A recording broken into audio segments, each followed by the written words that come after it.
ভারত চোর, তারা আমাদের থেকে বিশ্বকাপ চুরি করে নিয়েছে।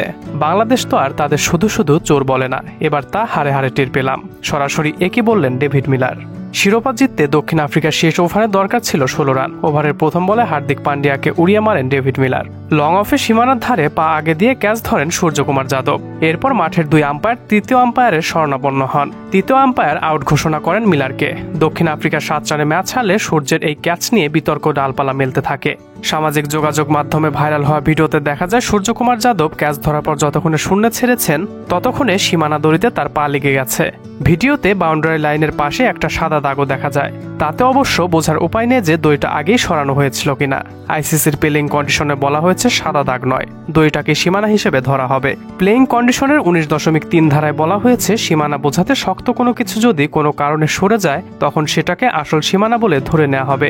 19.3.2-তে বলা হয়েছে এমনটা হলে আবার যদি খেলা শুরু হয় তাহলে সেই বলটা ডেড বলে বিবেচিত হবে।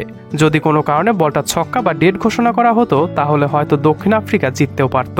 এদিকে সামাজিক যোগাযোগ মাধ্যমে ভক্ত সমর্থকদের হতাশা প্রকাশ করতে দেখা গেছে। কেউ একজন লিখেছেন এটা আরও একবার দেখা উচিত ছিল, সীমানার দড়ি কিছুটা হলেও তো নড়েছে। কেউ তো সরাসরি ভারতীয় ক্রিকেট বোর্ডকে নিয়ে কটাক্ষ করছেন।